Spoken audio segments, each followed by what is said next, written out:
May the words of my mouth and the meditations of our hearts be acceptable in your sight, O God, our strength and our salvation. Amen. Let me begin today with a confession. And those of you, people want to know. I like to get it on the table because people say, he's got to have a weak spot somewhere, right? No, not really. You all are aware of my weaknesses.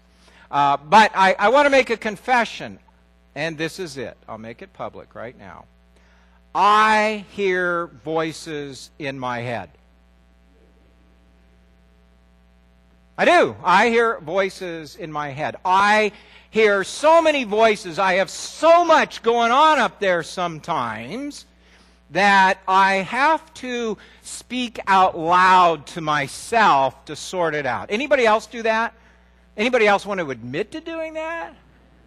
My kids say, oh, Dad's talking to himself again. Well, I kind of look at it like a hard drive on a computer. After a while, it gets so much stuff in it that it just can't go anymore, and so it can't store anymore until it dumps some. So I'm just kind of cleaning it all out and so forth. So there it is. I hear voices in my head. But I don't think I'm alone, because I Googled it. And the author of Eternal Truth, Google, told me that other people hear voices in their head, as proven by the t-shirts they wear. Some examples. I fish because the voices in my head tell me to. A few of you out there. The voices in my head like you, for now. I only do what the voices in my wife's head tell me to do. Now that was my favorite. I'm not crazy. I just ask the voices in my head. Even the voices in my head, I'm going to get this right. Even if the voices in my head are not real, they have some really great ideas. I like that. You see, they all kind of make us laugh. But I suspect they kind of make us laugh because they are a little bit real. I think we do have stuff going on up here. I don't think I'm alone. I don't think I'm alone. And that came to mind as I read the gospel story of John. Because when I think of the shepherd trying to get the sheep in the fold, what I think, you ever watch sheep move around? They jockey and they push, and one might take off, or they have the little dogs around them to kind of herd them in. I don't think it's a simple thing. They're all vying for a position. They're all looking for leadership. They're all trying to find direction to get where they need to go. To get where they need to go. Which is like the thoughts in our mind. The thoughts in our mind are like that. All this conglomeration of stuff we hear and we read and that other people try to push on us. Voices from the past, fears about the future that are all kind of jockeying for a position to get front and center in the gate of our minds. Let me share a few examples. Contrary to everything I know about health and nutrition, every time I see food that I go to a restaurant or something and they have way more food than any of us consume, and I know I shouldn't eat it, the voice that plays in my head? My mama. Well, I'm not alone, am I? And what'd Mama say? Clean up your plate. And why did she say it if it didn't work? Because there are starving children in Africa. Yeah, see, I'm not the only one that has voices. You see, they are trying to get to the front at any given moment in time. Voices that say you can. Voices that say you can't. Influencing what we do. Former bosses. Politicians. Politicians are always trying to get in our minds. Friends laying their fears upon us. Even preachers. Preachers compete for a prominent place in our minds. You've heard it said, you are what you eat, Jesus says, you are who you listen to.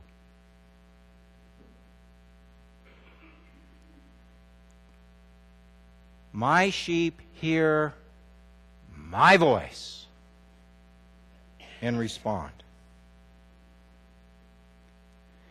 Jesus says, listen to me. Give me an equal or greater place within those voices, those sheep within your head, these other influences that are trying to lead, direct, or misdirect who you are.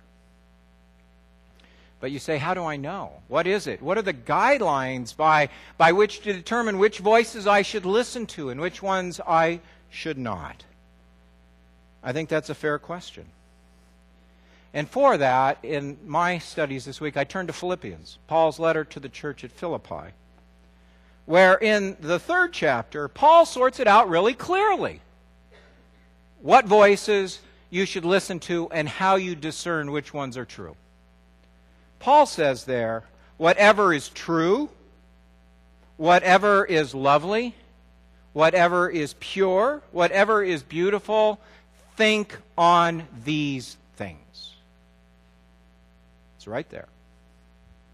That becomes the plumb line. That becomes the measurement. That becomes the way by which you pick and choose which steps you take. Which doesn't make it easy. It doesn't make it easy. It just means you really have no excuse not to try to figure it out. Not to try to figure it out. So let's just take a few moments and see what that might mean. Paul says, think on what is true. Think on what is true.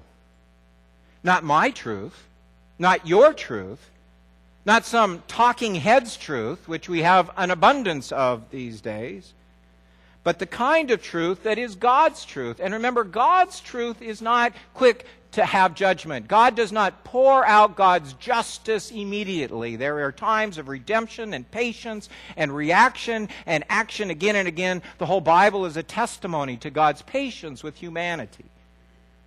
A patience that allows the trust or the truth to find its way to the forefront. You know, it's one of the things I've struggled with recently in regard to the tragic shooting of Trayvon Martin. We're all familiar with it. It is all over the news. And it's tragic. It's tragic because there is such a senseless loss of life. It's tragic because of all the circumstances around it. But it is also tragic because we rush to say what happened before we can understand what may have happened. That we are a society that is not very patient at waiting and trying to seek and understand the truth, to believe that people could have other things going on besides what we might think or the news might say. Which doesn't mean there are sides to either one. It just means that if the world is going to live together, that somehow there has to be a trust that is built on seeking the truth, not immediately having it. You know? And I am no different when I see things or hear things. Those voices and those tapes in my head immediately start to play out what I think is the truth, based upon my experiences. And Paul says, to have that plumb line, to be a part of my fold, you have to wait for God's truth to be revealed, no matter what it takes. Malcolm Gladwell has written a number of very good books. Tipping Point and The Tail That Wags the Dog, and just a number of very good books. But one of them that I liked the most talked about how we make instantaneous decisions. You ever think about that, how you make what we call snap decisions? How do you do that? And so he did tons of studies. He's an author for the New York Times. Tons of studies at how we come to quick decisions and how quickly we come to decisions. And one of the things he talks about in there is how the way they select people for orchestras has changed dramatically because of these studies. Because if a man walked out on the stage with a piccolo and a woman walked out on the stage with a piccolo, they were more inclined to choose the female as a better piccolo player than the man. Why? Because the assumption was a man cannot play the piccolo the way a woman can. It's a female instrument. And the reverse was true with a trombone.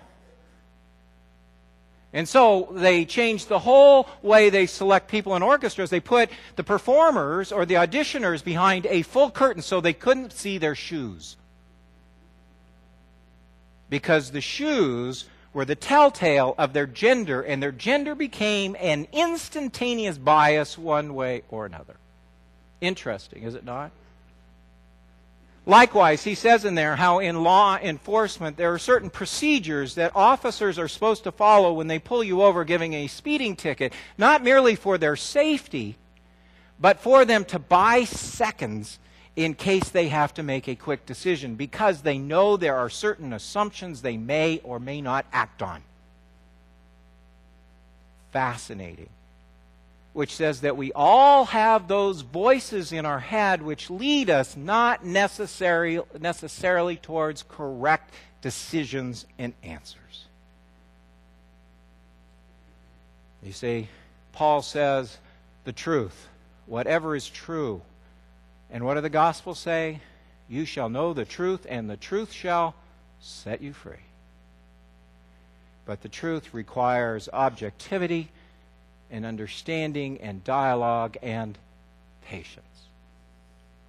Secondly, Paul says to sort out these voices in your head, you have to seek what is commendable. You seek the truth, you understand the truth, and then what is commendable to life.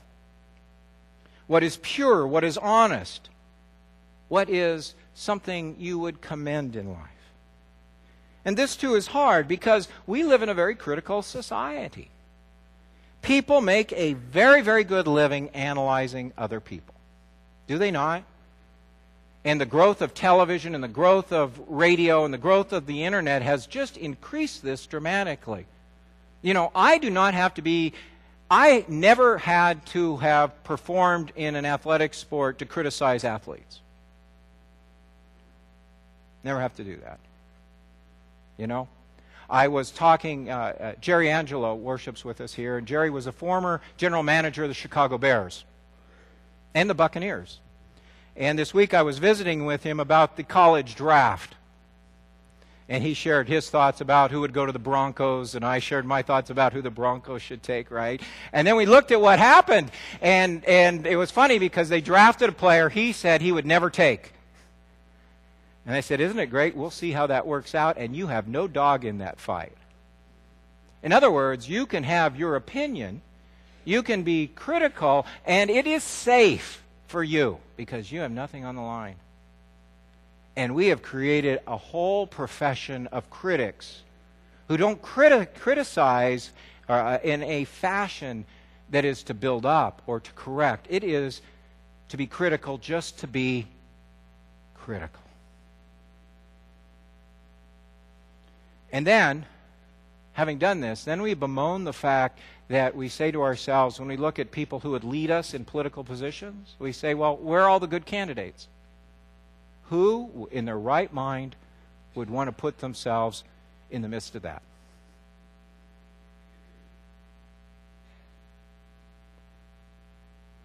It is not a commendable way to live. I had a woman once in my church, previous church. She didn't like me much. She would come to church, and when I'd start preaching, she'd open a novel and start reading. True story, true story. That's her little message to me. A little message to me. Finally, she couldn't take it. It didn't have any effect. So she came into my office, and she sat down with me, and the chair of pastoral relations sat down with me and went through all of this kind of thing, and she just told me every weakness and sin that I had ever committed or omitted. And she looked at me with the final straw, and she said to me, you know, I know a lot of people smarter than you. Duh. I mean, like, is that the best you can do? Because I know a lot of people smarter than me as well.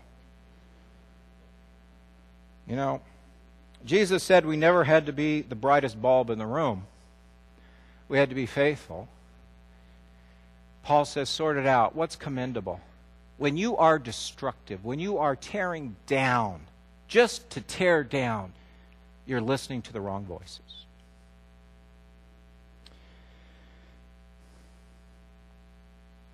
Then Paul says, listen to the voice that builds things up rather than subtracts. It's very similar to being commendable, but Paul says we are to add to life, not to deduct from it. We are to give to and to make it better, not take away from it. He uses the word whatever is beautiful. When you think of something that's beautiful, in my mind, it adds to life. Right?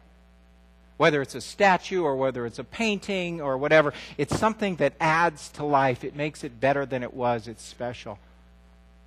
If there are things going on in your mind that take away from life, give them second thoughts. If there are things that you feel called to do or to add to life, then those are the voices of God that would speak to you. Whatever is beautiful, whatever adds to life, take it. You see, I believe we have a purpose. I think we have a purpose in life. I think there's a reason we're still here. From the day we're born to the day we die, we do not retire from God's work. We just do it differently. We just do it differently. Things that we can do may not be in the scope or the possibility of what others can do. And oftentimes we don't see that. We underestimate that, and so we miss the voice in our head that at any time, any place, any age, God would call us to add to life, to make it more beautiful. Not just for us or for those immediately around us, but for generations to come. Generations to come. A week ago when I was in Chicago, I was at the University of Chicago, and I walked in Rockefeller Chapel, which we could put 10 of these in probably, chapel. But on the outside is a plaque, at least of the original intent of his giving money to build that chapel. It says that the institution of the University of Chicago would know what its primary goal was, and that was to glorify God. That the chapel was supposed to be the biggest building or facility on that campus, that its spire would always remind what the other departments of education were about, to add to life. Interesting. I'm not sure we have that anymore. Remember, faith is not logical and faith is not illogical. Faith is theological. Let me say that again. Faith is not logical or illogical. It is theological, which means that all we're doing is bringing God into the equation of why we live. Somebody sent me a story that I think is just fascinating in terms of adding to life in the midst of what could have been loss.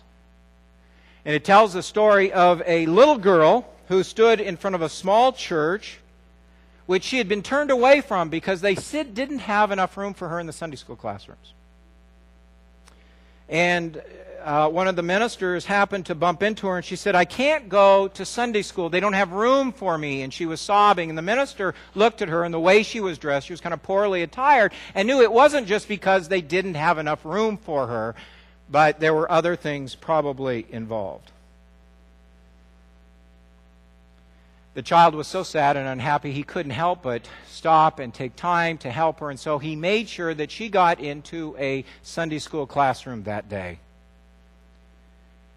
And the story goes on to say that she went home and went to her house and to bed that night thinking about all the children who might not be able to go to Sunday school at that church because they wouldn't have room for them. Some 2 years later, this young girl died. And she was found in one of the poor tenement buildings in the city. And following her death, the parents called the kind-hearted pastor who had gotten her into Sunday school that day to perform the ceremony and take care of them in this time of need. And as her little body was moved out of the bedroom, what fell out of a hiding place was a worn and crumpled red purse, which seemed to have been taken maybe from a trash dump. And they opened it up, and inside they found 57 cents. 57 cents and a note. And the note said, "This is to help build the little church bigger so more children can go to Sunday school." When the pastor tearfully read the note, he knew instantly what he would do. And carrying the note, the cracked red pocketbook, to the pulpit, he told the story of her wishing to add to life, her unselfish love and devotion. And he challenged the deacons in his church to get busy, to raise enough money to build a larger building. But the story doesn't end there. A newspaper learned of it and published it, and it was read by a wealthy realtor who offered them a parcel of land worth many thousands. Now remember, this story was 100 years ago. So the realtor offered the church this land at a reasonable or cheaper price, and when he was told the church couldn't pay, he sold it to them for 57 cents. That's when church members got serious. They made large donations. Checks came in from everywhere else, and within 5 years, the little girl's gift had increased to $250,000. 100 years ago. Her unselfish love, her willingness, no matter what her circumstances, to add to life multiplied into large dividends. So when you're in the city of Philadelphia, I want you to look up the Temple Baptist Church, which seats 3,300 people. And while you're there, visit Temple University, where thousands of students are educated. And also look at Good Samaritan Hospital. And at the Sunday school building, which houses hundreds and hundreds of children, built so that no child would ever need to be left outside of that Sunday school again.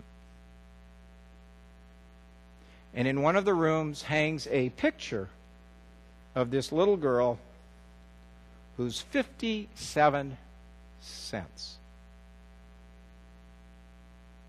made all of that possible. The little girl, the pastor, they were all involved to make things happen. They were committed to adding to life, to doing something beautiful even out of a tragedy. Not criticizing, not detracting, which is what faith and belief, not just positive thoughts or creative ideas, but faith and belief, that notion of bringing God into why we are here, can do. So as you leave today, and probably right now you got a lot of voices speaking in your head. They're all bouncing around up there. Let God in and speak to you and through what you hear. Measuring where God is speaking, where Christ calls you to go, what it means to be a part of the flock, by whatever is true, whatever is just, whatever is honorable, whatever is commendable, whatever is beautiful. Think on these things, that God might truly live, and through who you are and what you are called to do, the Good Shepherd might live as well.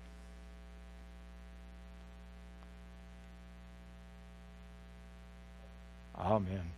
Amen.